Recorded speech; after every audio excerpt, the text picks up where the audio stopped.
Right. Apologies for this being a little bit later than expected. I've kind of just sort of been sunk since what happened last night. It was a very disappointing and gutting end to the World Cup for England, and I've not really known what to say. Also, my voice is completely shot from all the shouting last night, so apologies if I don't sound great. But yeah, that's my overall feeling. It's just disappointment. I'm not angry. If you're here for one of those classic YouTube,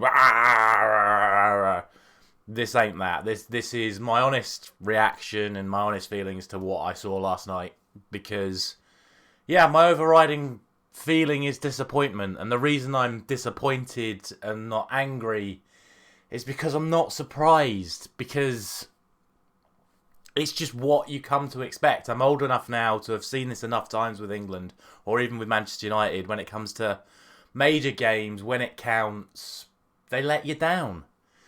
And that might sound a little bit harsh because I'm very proud of the performance we put on last night. I cannot stand here and say that it was a bad performance. In my opinion, we outplayed the best team at this tournament, but we've still lost the game.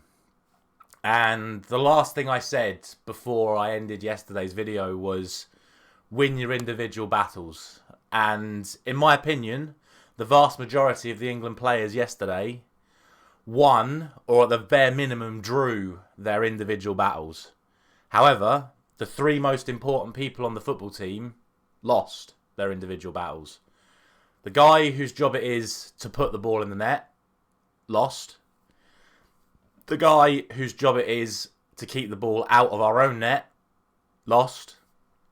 And the guy whose job it is to control the team, to manage the team, that of course being Gareth Southgate, lost. And they're the three most important people. You can say what you want about the rest of the team, but your goal scorer, your goalkeeper, and your manager, at the end of the day, are the people that will inevitably end up winning or losing you any game, any title, any cup, whatever. So we'll start with Harry Kane, because obviously he's the one that's going to have to take the brunt of the headlines over the course of the coming weeks. And look, I've said all tournament he's not fit. He's not fit. The moment his ankle went in that first game against Iran, we lost Harry Kane. It's as simple as that. He was so much better in that Iran game than he was in all of the other games combined. He was involved in everything. He was dropping into the pockets, creating angles, putting in passes, and he got 2 assists in the Iran game, and everyone's saying, oh, well, he didn't score, but he's been heavily involved in everything. The moment he got injured, he should have come off, should have been assessed, and he should have been rested for the USA game in preparation for the rest of the tournament. That was Gareth Southgate's first mistake of the tournament, and obviously we'll get to him later.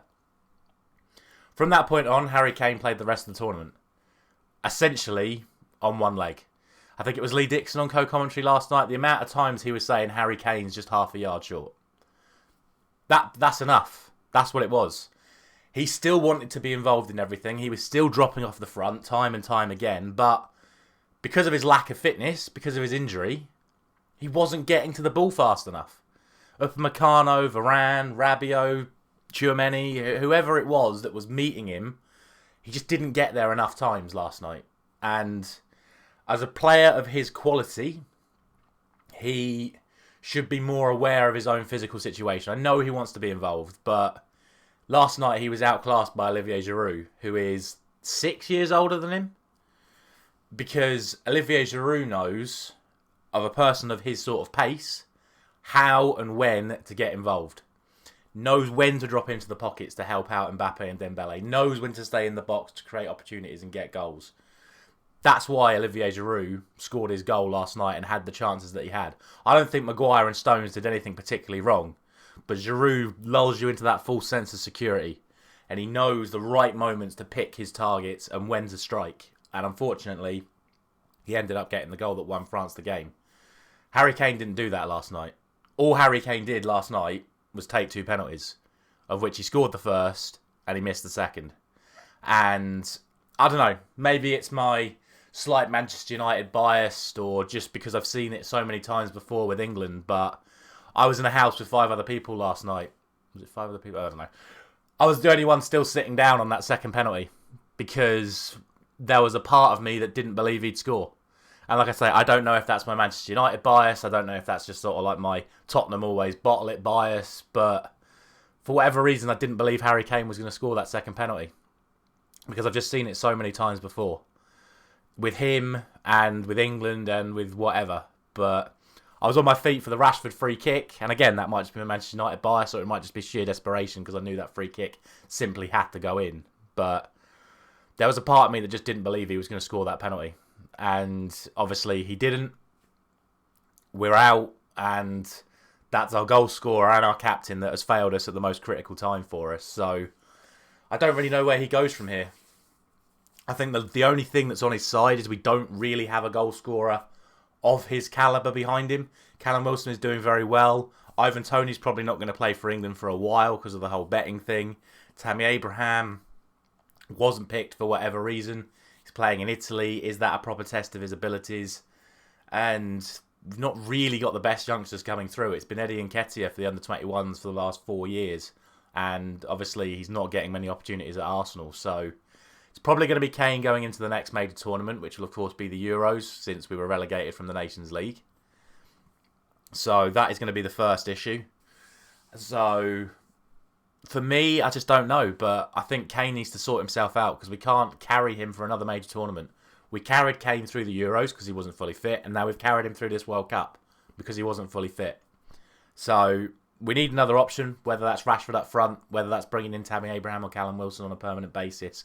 I don't know, but for me, I would have Kane probably out of the side for the next few games, just so he can get his headspace right. He wouldn't be captain for me. He's not captain material as far as I'm concerned. Jordan Henderson, Declan Rice, Harry Maguire all showed better leadership skills last night and over the course of this tournament than Harry Kane has. So for me, he definitely shouldn't be captain. But also, you've got to look at his footballing ability on the pitch this tournament as well and say it wasn't good enough either. Second, Jordan Pickford. Again, spoke about him at the start of the tournament. For me, he shouldn't be England goalkeeper. I know he's the best with his feet. I know he's the most vocal. But when push comes to shove, your goalkeeper's job is to save the ball. And he is not as good at saving the ball as the other two goalkeepers sat on the bench.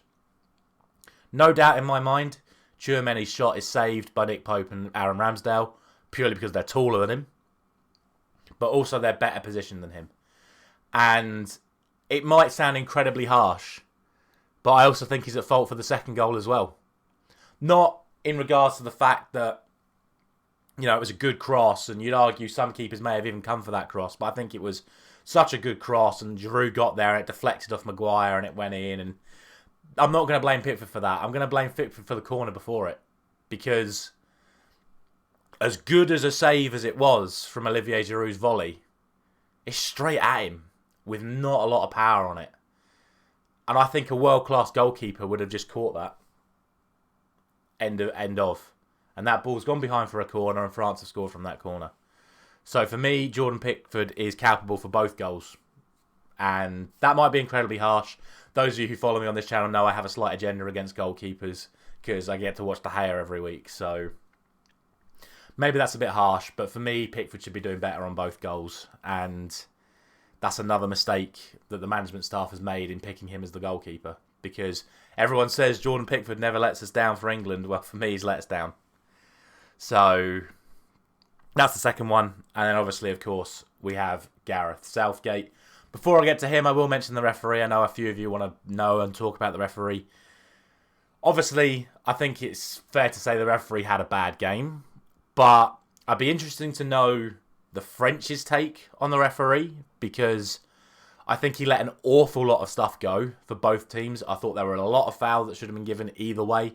Both teams were throwing themselves to the floor, but there were contact on a lot of the challenges. The referee wasn't giving anything. The first goal for France, when England respected, 100% a foul on Bukayo Saka. Upamecano kicks him 3 times and gets the ball half of the time. Literally, he gets half the ball on one of his 3 challenges.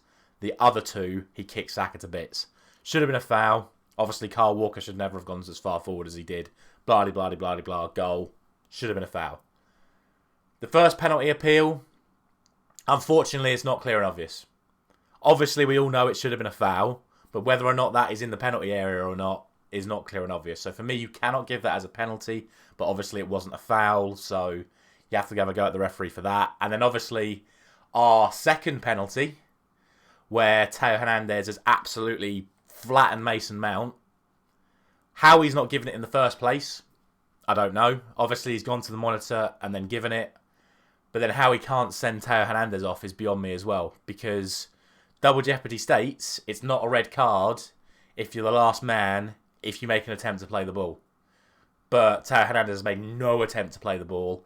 And he's cleaned Mason Mount out as the last man. So Teo Hernandez, in my opinion, had to have been sent off as well. So, like I said, I'd be interested to hear a French perspective about the referee, because I'm sure they felt there were a few decisions that were given for England that shouldn't have been given, and vice versa as well. So referee overall, I just thought had a poor game, and it's just a stark contrast from the referee we had in the previous game that gave out 13 yellow cards for absolutely nothing, compared to another referee here that has barely given anything, and then when he has given something, has given not strong enough cards.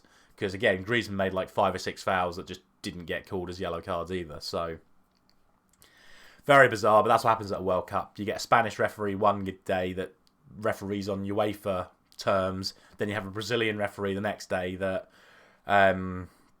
referees on Libertadores terms. So it's never going to be consistent at a World Cup. But anyway, that's enough about the referee. Let's get to Southgate, because we're already over 10 minutes in to this sort of mini discussion rant type thing. And all I've seen this morning is the pundits saying what a great job Gareth Southgate's done again and how he can build on from this. But he hasn't. I would say this has been his best tournament. Don't get me wrong. I think this has been his best tournament as England manager, which is hilarious considering it's been our worst finish. But he's done things better this tournament in terms of starting 11s, players he's put in the team. And I think he's got the tactics for the first part of games better. However, his most common weakness has been proven again. And that is that he is a reactive manager and not a proactive manager. And we've said this enough times on this channel. Once again, he has not made a single substitution until it's too late.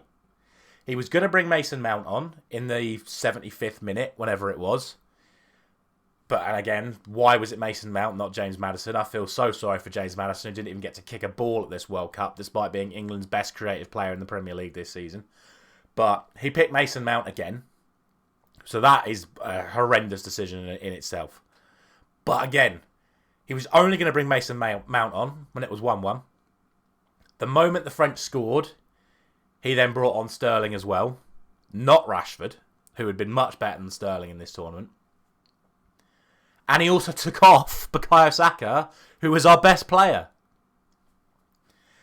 Everything good we did in that game came down that right-hand side. Bukayo Saka had, in my opinion, the best left-back in the world on toast last night. I love Teo Hernandez. I think he's brilliant. But Saka ran rings around him last night. And he takes him off. And leaves Phil Foden on. And I love Phil Foden as well. But we didn't offer anything down the left-hand side. So what would have made so much more sense, in my opinion, is you leave Saka on the right, you put Rashford on the left, and you have 2 players running down the side at him. But no, he took Saka off, he put Sterling on. And surprise, surprise, it didn't really work out. I know Mason Mount got the penalty, but anyone with half a brain would have been in that position. So I think the penalty still would have come about either way. And then what summed it up for me is that he puts Jack Grealish on for John Stones for no other reason than because John Stones was injured. He would not have done that otherwise. He would not have had the balls to take a defender off and put an attacker on if it wasn't for the fact that that defender was injured. And again, he picked Jack Grealish and not James Maddison. And that is no besmirching on Jack Grealish. But one of the main reasons you put James Maddison on is, well, I don't know, just in case there's something like a free kick in the last minute where you have a free kick specialist on the pitch just in case you get one. And it's just like, oh. At the end of the day, right now, I don't know who you'd appoint if you got rid of him. But you still have to get rid of him. You got to look at it from the perspective of who has he beaten when it's mattered.